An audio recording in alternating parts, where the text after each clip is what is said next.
வணக்க மக்களே, welcome to the venter show. இன்னைக்கு ஷோல நம்ம பார்க்க போறது இடைவேளை அப்படின்ற தமிழ் டப்டு மூவியோட ரிவ்யூ. இந்த படம் பாத்தீங்கன்னா தெலுங்குல ஆல்ரெடி ஒக்க சின்ன விரமம் அப்படின்ற பேர்ல ஆகால ஆல்ரெடி ரிலீஸ் ஆயிருந்துச்சு. இப்ப இதோட தமிழ் டப்டு வெர்ஷனை தந்தி ஒன்ல ரிலீஸ் பண்ணிருக்காங்க. இந்த படம் ஒரு ராத்திரி நடக்கிற மாதிரியான, அதுவும் ஒரு கார் ஜேர்னில நடக்கிற மாதிரியான ஒரு த்ரில்லர் அப்படின்ற தீம்ல அமைச்சிருப்பாங்க. ஆக்சுவலா இந்த படத்தோட ஸ்டார்டிங்லேயே நம்ம ஹீரோவை காட்டுறாங்க. இவர் ஒரு பெரிய பிசினஸ் மேனா இருக்காரு.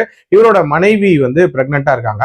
அவரோட மனைவியோட உயிருக்கு ஆபத்து இருக்கு அப்படின்ற மாதிரியான ஒரு சூழ்நிலை இருக்கு. அண்ட் யாரோ இவரை வந்து மிரட்டுறாங்க. அண்ட் இவருமே கார்ல ஏதோ ஒரு பொருளை கொண்டு போயிட்டு இருக்காரு. அந்த கார் ஜேர்னியின் போது எதிர்பாராம ஒரு கப்பலை மீட் பண்றாரு. அந்த கப்பலோட சேர்ந்து இவர் பயணிக்கிறாரு. ஸோ அந்த பயணம் எப்படி இருக்கு, அதுல என்னென்ன மாதிரியான சம்பவங்கள் நடக்குது, அண்ட் இவர் கொண்டு போகக்கூடிய அந்த பொருள் என்ன, அண்ட் அவரோட மனைவிக்கு என்ன ஆச்சு, அண்ட் இதெல்லாம் யாரோட பிளான் அப்படின்ற மாதிரி நிறைய விஷயங்களை சொல்ல ட்ரை பண்ண ஒரு படம் தான் இந்த படம். எனக்கு இந்த படத்துல பிடிச்ச விஷயம் அப்படின்றது, எல்லா த்ரில்லர் மாதிரியும் இந்த படம் தொடங்கின விதம் அப்படின்றது ரொம்பவே நீட்டாவே இருந்துச்சு. அந்த கார் ஜேர்னி எதை நோக்கி போகுது, என்ன நடக்க போகுதுங்கிற மாதிரியான ஒரு சின்ன டென்ஷன் ஸ்டார்டிங்ல பில்ட் ஆச்சு. அதுக்கப்புறம் பாத்தீங்கன்னா இதுல ஒரு முக்கியமான மெசேஜுமே சொல்லியிருப்பாங்க.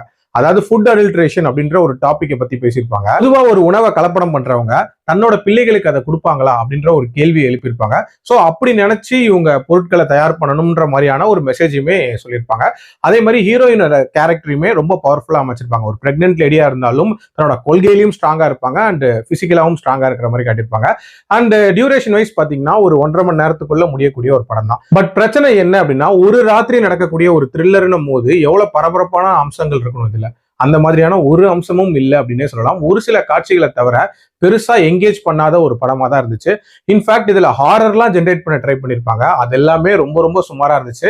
அண்ட் கிளைமேக்ஸ்ல இதெல்லாம் ரிவீல் பண்ணக்கூடிய அந்த பிளாஷ்பேக் இருக்குல்ல, அதை சொன்னதுக்கு அப்புறம் கூட ஒரு விதமான வாவ் ஃபேக்டருங்கிறது கொஞ்சம் கூட ஏற்படவே இல்லை அப்படின்னே சொல்லலாம். ரொம்ப ரொட்டீனான ஒரு ட்விஸ்ட் அப்படின்ற மாதிரி தான் தோணுச்சு. ஓவரால் ஐடியாவா நல்லா வந்திருந்தாலும் இன்னுமே என்டர்டெய்னிங்காகவும் என்கேஜிங்கான மொமெண்ட்ஸும் அமைச்சிருந்திருக்கலாம். என்னோட ரேட்டிங் இந்த படத்துக்கு 2.2 out of 5.